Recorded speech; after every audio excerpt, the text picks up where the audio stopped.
গতকাল 17 জানুয়ারি 2026 তারিখে নয়াদিল্লির প্রেস ক্লাব অফ ইন্ডিয়াতে বাংলাদেশ আওয়ামী লীগের পক্ষ থেকে নিযুক্ত আন্তর্জাতিক এক আইনি সংস্থা এবং দলটির শীর্ষ নেতারা একটি সংবাদ সম্মেলন করেন।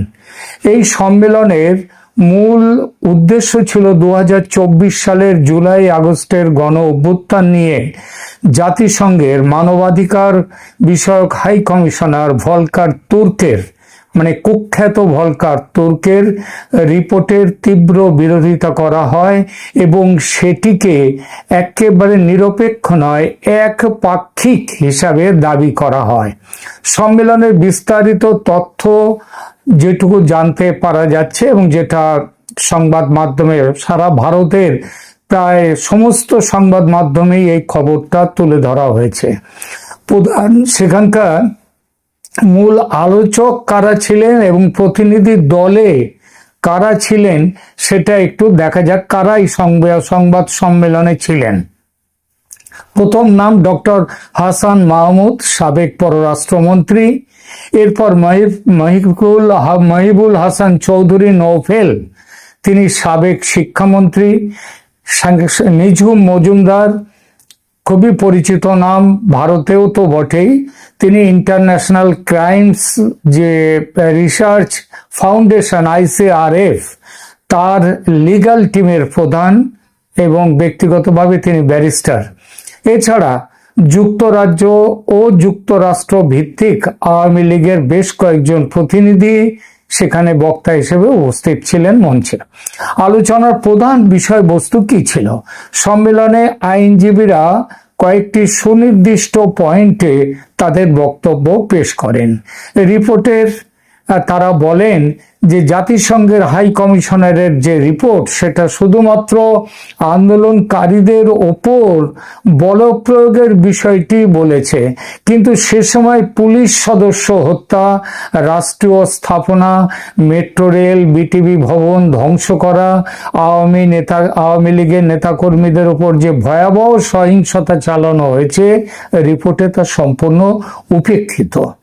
ভলকার তুর্কের অভিযোগ খণ্ডন করে সেখানে বলা হয় যে নির্বিচার হত্যার অভিযোগ ভলকার তুর্ক করেছেন, তাকে রাজনৈতিক উদ্দেশ্য প্রণোদিত বলে আখ্যা দেয়া হয়। আইনজীবীরা দাবি করেন আইন শৃঙ্খলা রক্ষাকারী বাহিনী তখন রাষ্ট্রের নিরাপত্তা সুনিশ্চিত করতে বাধ্য হয়ে ন্যূনতম বলপ্রয়োগ করেছিলেন। আর প্রমাণ উপস্থাপনা, সম্মেলনে কিছু ভিডিও ক্লিপ এবং নথিপত্র, অডিও ভিডিও প্রদর্শিত হয় যেখানে আন্দোলনকারীদের একাংশকে সশস্ত্র অবস্থান নিতে এবং সশস্ত্র অবস্থায় এবং অগ্নিসংযোগে লিপ্ত থাকতে দেখা গেছে। আন্তর্জাতিক ট্রাইব্যুনালের যে বৈধতা, যার উপরে ভিত্তি করে ICT আন্তর্জাতিক অপরাধ ট্রাইব্যুনাল শেখ হাসিনা এবং আসাদুজ্জামান কামালকে মৃত্যুদণ্ড দিয়েছে, সেইটার বৈধতা কিন্তু সম্পর্কে প্রশ্ন তোলা হয়। সেখানে বলা হয়েছে যে ওই আন্তর্জাতিক অপরাধ ট্রাইব্যুনালে যে বিচার কার্য হয়েছে তার ভিত্তি হচ্ছে এই ভলকার তুর্কের যে রিপোর্ট, সেই রিপোর্ট। অথচ ওই রিপোর্টেই বলা রয়েছে যে এটার মধ্যে শেষে ডিসক্লেমার দেয়া হয়েছে। সেই ডিসক্লেমারে বলা হয়েছে যে এই রিপোর্টে যা বলা হয়েছে তা সব সময় সেটাকে দেখা হয়নি, বিচার করে দেখা হয়নি, অর্থাৎ প্রমাণ ছাড়াই সেগুলো তুলে নিয়ে আসা হয়েছে। ফলে বাংলাদেশে বর্তমানে যে আন্তর্জাতিক অপরাধ ট্রাইব্যুনাল এখনো বিচার কার্য চালাচ্ছে তার নিরপেক্ষতা ও স্বচ্ছতা নিয়ে প্রচন্ড বড় একটা প্রশ্ন তোলা হয় এবং বলা হয় এটা হচ্ছে একেবারে রাজনৈতিক প্রতিহিংসা। এরপর সাংবাদিকদের প্রশ্নোত্তর পর্ব হয়। এটা প্রথম দিকে ঠিক ছিল না, পরবর্তী সময় প্রথমে ঠিক ছিল যে প্রশ্নোত্তর পর্ব বলে কিছু থাকবে না, কিন্তু পরবর্তী সময়ে এই প্রশ্নোত্তর পর্বটা গ্রহণ করা হয়। সেখানে বলা হয় সংবাদ সম্মেলনে উপস্থিত ভারতীয় ও আন্তর্জাতিক সাংবাদিকদের প্রশ্নের জবাবে আইনি প্রতিনিধি দল কিছু গুরুত্বপূর্ণ মন্তব্য করেন। যেমন শেখ হাসিনার অবস্থান ও আইনি সুরক্ষা প্রসঙ্গে একজন সাংবাদিক প্রশ্ন করেন, শেখ হাসিনাকে বাংলাদেশে ফেরত পাঠানোর যে প্রক্রিয়া চলছে সেই বিষয়ে আপনাদের অবস্থান কি? জবাবে আইনজীবীরা বলেন, শেখ হাসিনার বিরুদ্ধে আনা অভিযোগগুলো রাজনৈতিক। আমরা আন্তর্জাতিক আদালতে প্রমাণ করব যে তিনি কোনো অপরাধ করেননি এবং তাকে যথাযথ আইনি সুরক্ষা দেয়া বাধ্যতামূলক যে কোনো রাষ্ট্রের পক্ষে। ভারতের ভূমিকা নিয়ে এক সাংবাদিক প্রশ্ন করেছিলেন যে দিল্লিতে এই সংবাদ সম্মেলনের জন্য কেন বেছে নিলেন দিল্লি শহরকে। উত্তরে জানানো হয়, দক্ষিণ এশীয় আঞ্চলিক প্রেক্ষাপটে দিল্লি একটি গুরুত্বপূর্ণ কেন্দ্র এবং এখান থেকে সত্য বিশ্ববাসীর কাছে দ্রুত পৌঁছে দেয়া যাবে। তাই প্রমাণের নির্ভরযোগ্যতা সম্পর্কে এক সাংবাদিক প্রশ্ন করেন যে আপনারা যে অডিও ভিডিও ক্লিপ অন্যান্য তথ্য দিচ্ছেন তার নির্ভরযোগ্যতাটা কি? এটা তো স্বাধীন কোনো তদন্ত সংস্থা এটা কি যাচাই করেছে? এই প্রশ্নের উত্তরে জানানো হয় যে তারা নিজস্ব স্তরে ফরেনসিক ও তথ্য সংগ্রহকারী দলের মাধ্যমে এসব তথ্য প্রমাণ একত্রিত করেছেন এবং তারা এটাও বলেন এই সম্পর্কে যারা প্রশ্ন তুলবে উপযুক্ত কর্তৃপক্ষকে তারা এর উপযুক্ত প্রমাণ দিতে পারবেন।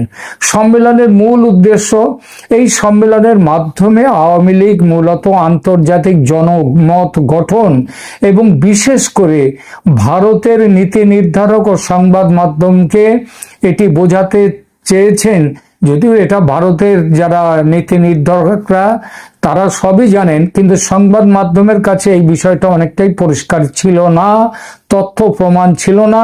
আমি অনেককেই বলতে শুনেছি হাসিনার আমলে, শেখ হাসিনার আমলে অনেক এক্সট্রা জুডিশিয়াল কিলিং ইত্যাদি হয়েছে। ওই যে আয়না ঘট্টরের গল্পগুলো অনেকের কাছে আমি শুনেছি, কিন্তু এটা যে 2024 সালের আগস্টের যে পট পরিবর্তন, এটা কোনো সাধারণ অভ্যুত্থান ছিল না, গভীর ষড়যন্ত্র ছিল এবং যেসব সেই ষড়যন্ত্রের উদ্দেশ্যে অনেক মিথ্যা ছড়ানো হয়েছে শেখ হাসিনার আমল সম্পর্কে।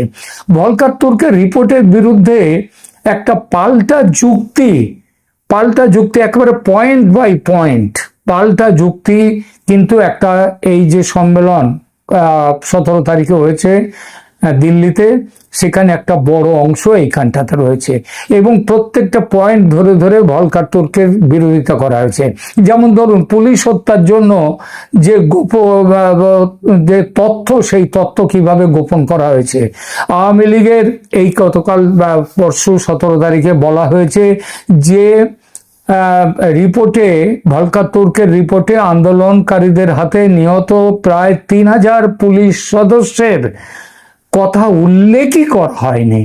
তারা দাবি করেন একটি থানায় 40 জন পুলিশকে জীবন্ত পুড়িয়ে মারার মতো নৃশংস ঘটনাও ভলকার তুর্কের নিরপেক্ষ রিপোর্টে স্থান পায়নি।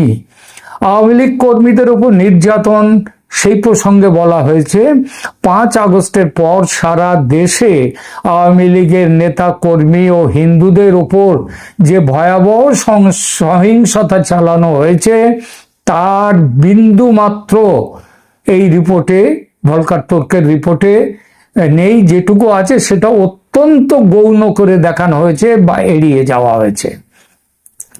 তারপর যে কোনো বিচার, একটা রিপোর্ট দিতে গেলে দুই পক্ষের কথা শুনে তারপরে রিপোর্টটা দিতে হয়, কিন্তু সেটা একদমই করা হয়নি। হাসান মাহমুদ এবং মহিবুল হাসান চৌধুরী যে নৌফেল, তিনি দাবি করেন যে জাতিসংঘ প্রতিনিধি দল তাদের সাক্ষাৎকার নিলেও রিপোর্টে তাদের বক্তব্য, ঘটনার ব্যাখ্যা অন্তর্ভুক্ত করা হয়নি। ফলে রিপোর্টটি ত্রুটিপূর্ণ, উদ্দেশ্য প্রণোদিত। হতাহতের সংখ্যা নিয়ে প্রশ্নগুলো ওঠা হয়, সেখানে বলা হয় রিপোর্টে উল্লেখিত জনের মৃত্যুর সংখ্যাকে অতিরঞ্জন বলে দাবি করা হয়।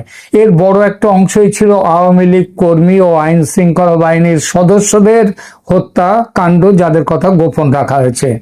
আন্তর্জাতিক আদালতে নালিশ ও পরবর্তী পদক্ষেপ কি হতে পারে এটাও এখানে জানিয়ে দেওয়া হয়েছে। আওয়ামী লীগ এবং তাদের প্রতিনিধিরা বলেন যে তারা এই রিপোর্টের বিরুদ্ধে, মানে ভলকার তুর্কের রিপোর্টের বিরুদ্ধে তাদের সমস্ত উত্থাপিত প্রমাণ, তথ্য প্রমাণ নিয়ে বিশ্ব মঞ্চে সোচ্চার হবেন, জাতিসংঘের নালিশ করবেন এই ভলকার তুর্কের বিরুদ্ধে, তার রিপোর্টের বিরুদ্ধে। এরপর আন্তর্জাতিক আদালত, ইন্টারন্যাশনাল ক্রিমিনাল কোর্ট যেটা, তারা সেখানে আইসিসিতে তারা দাবি করেছেন যে 5 আগস্ট পরবর্তী সময়ে যে গণহত্যা ও মানবাধিকার লঙ্ঘন হয়েছে তার প্রমাণ নিয়ে তারা আন্তর্জাতিক আদালতে যাবেন। হোয়াইট পেপার প্রকাশ করা, শ্বেতপত্র প্রকাশ করার কথাও হয়েছে। তারা বলেছেন যে এইবার আওয়ামী লীগের পক্ষ থেকে একটি পূর্ণাঙ্গ তথ্যচিত্র শ্বেতপত্রের আকারে তৈরি করা হচ্ছে, যা আন্তর্জাতিক সংবাদ মাধ্যম ও মানবাধিকার সংস্থাগুলোকে দেয়া হবে।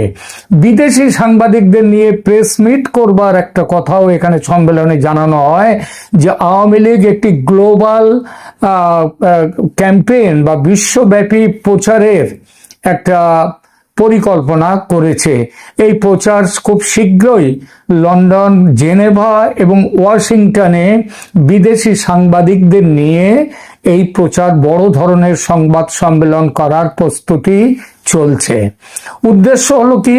উদ্দেশ্য হলো বর্তমানে বাংলাদেশে যে অন্তর্বর্তীকালীন সরকার রয়েছে তাদের সময়ে হওয়া মানবাধিকার লঙ্ঘনের বিষয়টিও বিশ্বের কাছে তুলে ধরা এবং শেখ হাসিনার আমলে যেসব ঘটনা ঘটেছে তার সত্যতা সম্পর্কে, যা ভলকার তুর্কের রিপোর্টে আছে, তার সত্যতাও সেখানে মানুষের কাছে পৌঁছে দেওয়া।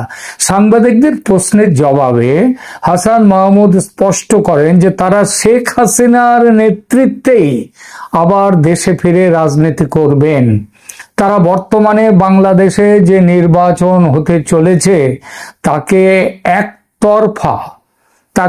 একতরফা বলে ঘোষণা করেন এবং বলেন যে এটা হচ্ছে সাজানো নির্বাচন এবং নির্দলীয় তত্ত্বাবধায়ক সরকারের অধীনে নির্বাচনের দাবি তারা জানাচ্ছেন। আওয়ামী লীগের পক্ষ থেকে আয়োজিত সংবাদ সম্মেলনে মূলত ইন্টারন্যাশনাল ক্রাইমস রিপোর্ট ফাউন্ডেশন তাদের একটি বিশ্লেষণমূলক প্রতিবেদন সেখানে পেশ করে। এই সম্মেলনে আওয়ামী লীগ নেতৃবৃন্দ এবং আইনি প্রতিনিধি দল, জাতিসংঘের মানবাধিকার বিষয়ক হাই কমিশনের যে কমিশনার ভলকার তুর্কের রিপোর্টের চুলচেরা বিশ্লেষণ করেছেন। সেখানে উপস্থাপিত প্রমাণাদি পর্যন্ত তারা দিয়েছেন।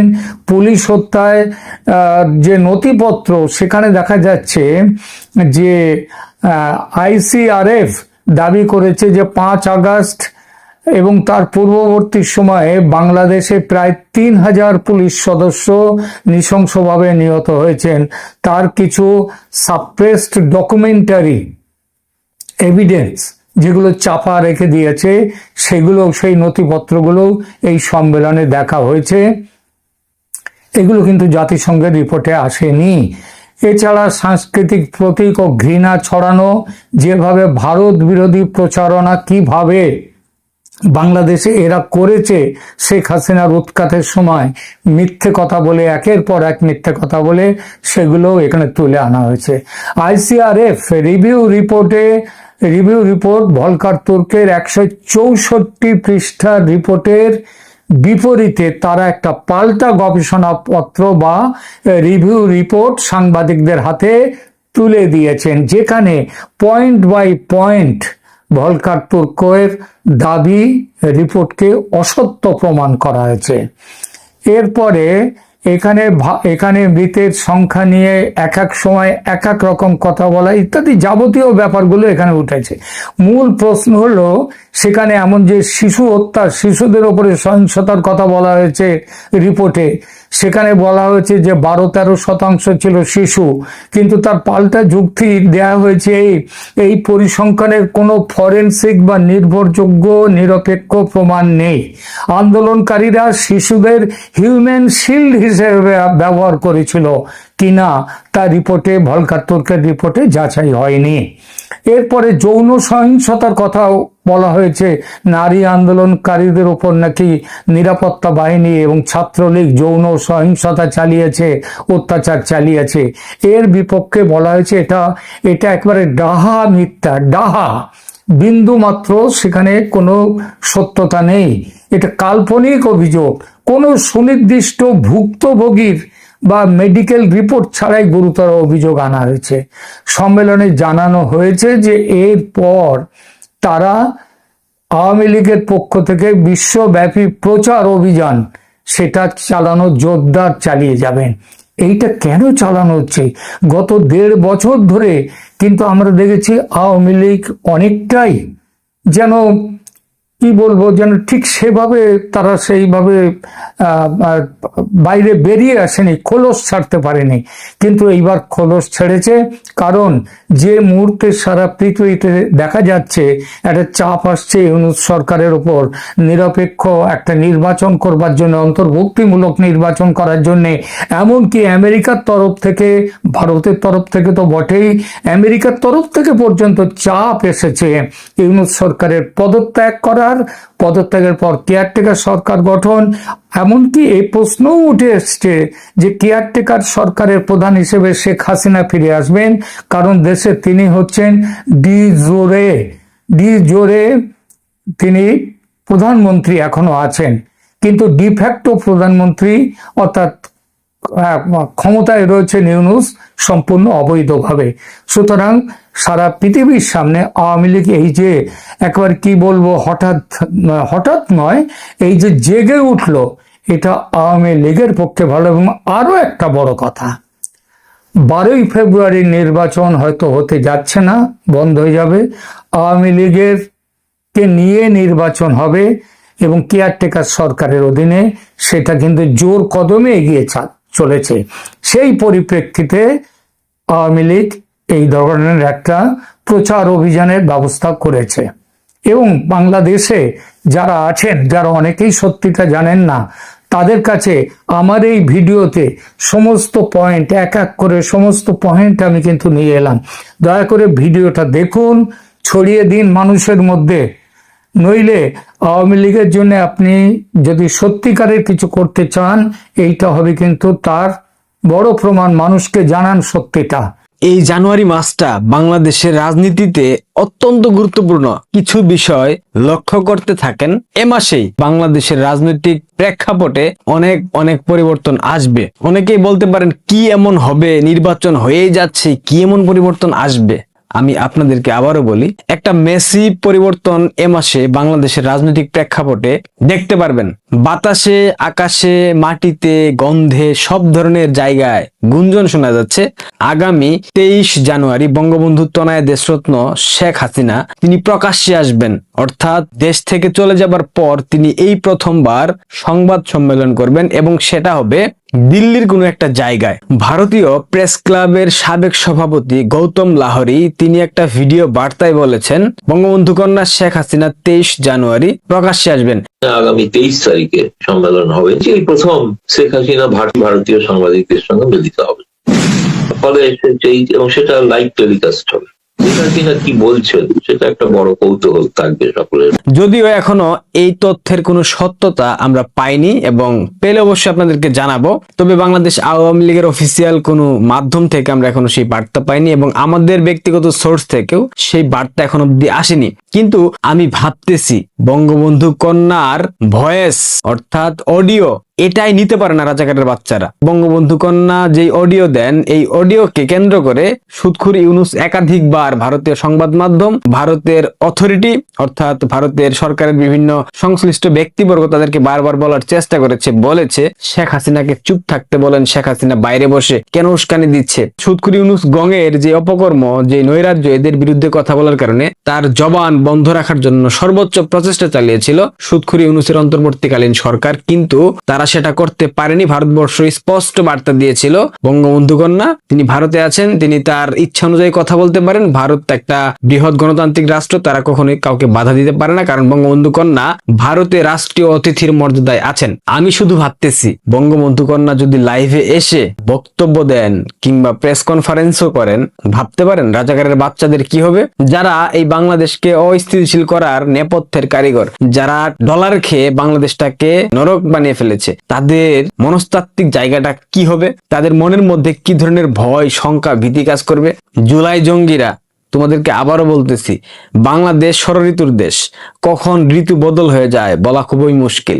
যে কোনো সময় যে কোনো ধরনের পরিস্থিতি মোকাবিলা করার জন্য ওইটুক সামর্থ্য অর্জন করো, নয়তো পিটিয়ে পিঠের চামড়া ছিঁড়ে ফেলা হবে, এইটুক নিশ্চয়তা আমি দিতে পারি। বাংলাদেশের রাজনীতিতে এই জানুয়ারি মাসে অনেকগুলা ঘটনা ঘটবে, বিশেষ করে এই সপ্তাহে অনেকগুলা ঘটনা ঘটবে। কিছু বিষয় আমি আপনাদের মাথায় দিতে চাই, আপনারা একটু খেয়াল রাখবেন, দেখবেন অনেক কিছু আপনাদের চোখের সামনে উঠে আসবে, চলে আসবে, আপনারা নিজেরাই সেটা উদ্ঘাটন করতে পারবেন। বাংলাদেশের বর্তমান অর্থ উপদেষ্টা একটা বক্তব্য দিয়েছে, কি দিয়েছে কি দেয়নি সেটা আমি এখানে বলতে চাচ্ছি না, আপনারা ইউটিউব কিংবা গুগলে সার্চ করেন, সার্চ করে তার বক্তব্যটা শুনবেন, তাহলে বুঝতে পারবেন অনেকগুলো মেসেজ এই বক্তব্যে আছে। এদিকে 12 ফেব্রুয়ারি যদি নির্বাচন হয়, সেক্ষেত্রে এই মুহূর্তে অন্তর্বর্তীকালীন সরকারের প্রধান উপদেষ্টা সুদখুর ইউনূসের সাথে জামাত বৈঠক করেছে, যে বৈঠক কোনোভাবেই বিএনপি স্বাভাবিক প্রক্রিয়ার অংশ হিসেবে নেয়নি, বিএনপি এটাকে কোনোভাবেই ভালো চোখে দেখেনি। দেখা যাক বিএনপির প্রতিক্রিয়া আসলে কি হতে পারে। পাশাপাশি বাংলাদেশ সেনাবাহিনীর 4 স্টার জেনারেল যারা আছে,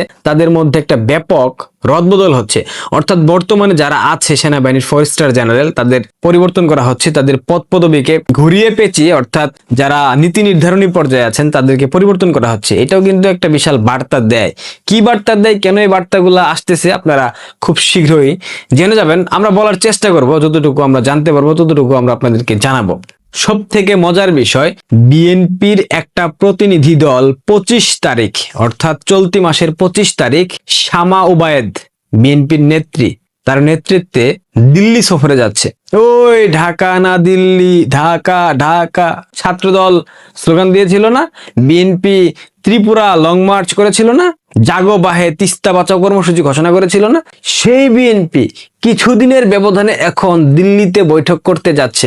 কই বাংলাদেশের তথাকথিত ভারত বিদ্বেষী জনতা, কই তথাকথিত বিএনপির সকল নেতারা, রুহুল কবির রিজভী, মির্জা ফখরুল ইসলাম আলমগীর, দুদু মিয়া, এখন ভারত বিরোধী কথা মাথায় আসে না? কি রেজভী সাহেব, আপনি তো আপনার বইয়ের শাড়ি পরিয়েছিলেন, ভারতীয় শাড়ি, এখন আপনার বইয়ের পুরাবেন না? সেটাও পুরান আমরা দেখি। দুঃখিত, আমি অশ্লীল ভাষায় বলতে বাধ্য হলাম, আমার নারী দর্শক যারা আছেন মাইন্ড করবেন না। এরা হচ্ছে গিয়া প্রথম শ্রেণীর নষ্ট।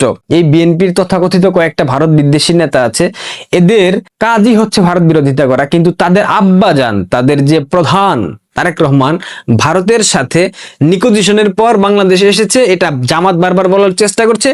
বিএনপির একাধিক নেতাও এটা বিশ্বাস করে, ভারতের সাথে সমঝোতা ছাড়া তারেক রহমান বাংলাদেশে আসতে সাহসটুকু পাচ্ছিলেন না, এবং তিনি সেই সমঝোতার মাধ্যমে বাংলাদেশে প্রবেশ করেছেন। রিজভী সাহেব শাড়ি পরিয়েছিলেন, এখন বিএনপির প্রতিনিধি দল দিল্লি সফরে যাচ্ছে বৈঠকের উদ্দেশ্যে, এখন আপনার বইয়ের আন্ডার গার্মেন্টস দয়া করে পুড়িয়ে দেবেন, পারলে আপনার মেয়েরটাও পুড়িয়ে দেবেন, কারণ আপনারা তো ভারতের কোনো কিছু পছন্দ করেন না। এখন ভারতের দল যাবে, সেই প্রতিনিধি দলের সবাইকে বয়কট করবেন না? তৌহিদি জনতা, জুলাই জঙ্গি বাচ্চারা, তোরা বয়কট করবি না বিএনপির প্রতিনিধি দলকে? ভারত বিদ্বেষ, ভারত বিদ্বেষ, ভারত বিদ্বেষ, ভারতীয় আধিপত্যবাদ, ভারতীয় আগ্রাসন, কত কথা শুনলাম প্রত্যেকটা দল উইদাউট বাংলাদেশ আওয়ামী লীগ। এখন এই বাচ্চারা ভারত সফরে যাচ্ছে, এবং জামাত ভারতের পররাষ্ট্র মন্ত্রণালয়ের একাধিক কর্মকর্তার সাথে বৈঠক করেছে। লজ্জা থাকা উচিত। মিনিমাম লজ্জাটুকু রাজনীতি করতে হলে থাকতে হয়, এই লজ্জাটুকু এই চোরের বাচ্চাদের মধ্যে নাই। আরো একটা গুরুত্বপূর্ণ তথ্য, ব্যাকডোর বিভিন্ন চ্যানেলে বাংলাদেশের বর্তমান সেনাপ্রধান বিভিন্ন আন্তর্জাতিক মহলের সাথে যোগাযোগ করছেন, বিভিন্ন লবি মেনটেন করতেছেন। এখানে অবশ্যই ভারতীয় লবি আছে। কেন মেনটেন করতেছেন, কি চাচ্ছেন, কি হচ্ছে, সব ধীরে ধীরে পানির মতো পরিষ্কার হয়ে যাবে। 12 ফেব্রুয়ারি নির্বাচনকে কেন্দ্র করে কতগুলা ছক জাগানো হয়েছে আপনারা কল্পনাও করতে পারবেন না। অনেকেই বলতে পারেন বাংলাদেশ আওয়ামী লীগ তো নির্বাচন প্রতিরোধে কোনো ব্যবস্থা নেয়নি, বাংলাদেশ আওয়ামী লীগের কোনো ব্যবস্থা নিতে হবে না, বাংলাদেশের মানুষই ভোট কেন্দ্রে যাবে না। নিশ্চিত থাকেন আপনারা, একটা সিম্পল শতাংশের মানুষ তারা ভোট কেন্দ্রে যাবে, তারা উৎসব মুখর পরিবেশে ভোট দেওয়ার চেষ্টা করবে, কিন্তু বাংলাদেশে সেই প্রেক্ষাপট নাই। 40% সমর্থকের একটা দলকে নির্বাচনের বাইরে রেখে নির্বাচন আয়োজন করা হবে, আর সেই নির্বাচনে বাংলাদেশের মানুষ অংশ নেবে স্বতঃস্ফূর্তভাবে, এটা ভাববার কোনো কারণ নাই। ওয়াকার প্রথম শ্রেণীর ক্রিমিনাল, দেখা যাক শেষ টাইমে এসে ইউনূসের সাথেও ক্রিমিনালি করতে পারে, বিএনপির সাথেও ক্রিমিনালি করতে পারে। নিজের জীবন রক্ষার একটা ব্যাপার তো আছে, তাছাড়া পরিবারের তো ব্যাপারটা থেকে যায়। সবার মাথায় তো আত্মীয় স্বজন, পরিবার পরিজন, বন্ধু বান্ধব থেকে যায়, তাই না? আমাদের রাষ্ট্রপতির সাথে আজকে বাংলাদেশে যে নবনিযুক্ত মার্কিন রাষ্ট্রদূত আছে, তিনি টেলিকনফারেন্সে যোগাযোগ করবেন। এইখানেও একটা বিশাল বার্তা আছে, কি আছে না আছে এগুলা পরে বলবো আমি। অনেকগুলা ঘটনা ঘটতেছে এবং এই 7 দিনের মধ্যে আপনারা অনেক কিছু দেখতে পারবেন। আর একটা বার্তা বিএনপির উদ্দেশ্যে দিয়ে যায়, বাংলাদেশের বর্তমান অন্তর্বর্তীকালীন সরকার সাংবিধানিকভাবে অবৈধ, আইনগতভাবে অবৈধ। সংবিধানে 15 সংশোধনীতে তত্ত্বাবধায়ক সরকারের ব্যবস্থা কিংবা অন্তর্বর্তীকালীন সরকার ব্যবস্থা বলে কোনো কিছু অবশিষ্ট নাই। এই সরকারটা সুপ্রিম কোর্টের অ্যাপিলেট ডিভিশনের যে নিয়ম নীতি মেনে গঠিত হয়েছে, প্রধান বিচারপতির স্বাক্ষরের মধ্য দিয়ে, এগুলা সব বোগাস। সো এই সরকার যদি সম্পূর্ণরূপে অবৈধ হয় এবং এই অবৈধ সরকারের আয়োজিত নির্বাচনে যেই সকল রাজনৈতিক দল অংশ নিচ্ছে, বিশেষ করে বিএনপি, মাথায় রাখবেন হতে পারে এই নির্বাচনের মধ্য দিয়ে তারেক রহমান প্রধানমন্ত্রী হবেন, কিন্তু কদিনের জন্য প্রধানমন্ত্রী হবেন? 1996 সালে কিন্তু 17 দিনের মাথায় লাথি মেরে ক্ষমতার মসনদ থেকে তাড়ানো হয়েছিল, কিন্তু 2026 সালে এসে এই 17 দিন কতদিন পর্যন্ত টিকতে পারে মাথায় রাখা উচিত। প্রত্যেকটা রাজনৈতিক দলকে যারা এই নির্বাচনে অংশ নেবে, অদূর ভবিষ্যতে এই নির্বাচনকে রায়ের মাধ্যমে অবৈধ ঘোষণা করা হবে এবং রাষ্ট্রদ্রোহিতার অপরাধে সব মৃত্যুদণ্ড হবে। পৃথিবীর কোনো শক্তি তাদেরকে রক্ষা করতে পারবে না। এটা বিএনপির জন্য একটা মেসেজ। বিএনপি যদি বাঁচতে চায়, এই নির্বাচনকে বিএনপির বয়কট করতে হবে, অন্যথায় বিএনপি যদি ক্ষমতাতেও আসে, সেই ক্ষমতাটাও হবে সম্পূর্ণরূপে অবৈধ। কারণ এখনো সংবিধান বাংলাদেশে বলবৎ আছে। যদি 72-এর সংবিধানকে ছুঁড়ে ফেলা হয়, মুছে দেওয়া হয়, সেক্ষেত্রে তারা সবকিছু পরিবর্তন করতে পারবে। কিন্তু যেহেতু 72-এর সংবিধানের ভিত্তিতে নির্বাচন হচ্ছে, সেক্ষেত্রে সংবিধানকে লঙ্ঘন করার কোনো চান্স নাই। সেক্ষেত্রে সংবিধানকে অবমাননা করার কোনো প্রকার সুযোগ নাই। বিএনপি যা করছে, বিএনপির ফলাফল কখনোই ভালো হবে না। ক্ষমতায় আসেন, ওয়েলকাম, রাষ্ট্রপতি, প্রধানমন্ত্রী তারেক রহমান, হোয়াটএভার যাই হোক হন, কিন্তু সেটা কতদিন টিকায় রাখতে পারবেন, কিংবা এই নির্বাচন আগামী দিনে যখন অবৈধ ঘোষণা হবে, তখন সবগুলারে ফাঁসির কাস্টে ঝুলতে হবে। Mind it. যাই হোক, এ মাস আপনারা চোখ রাখেন, এ মাসে অনেকগুলা ঘটনা ঘটবে, এইটুকু নিশ্চিতভাবে বলা যায়।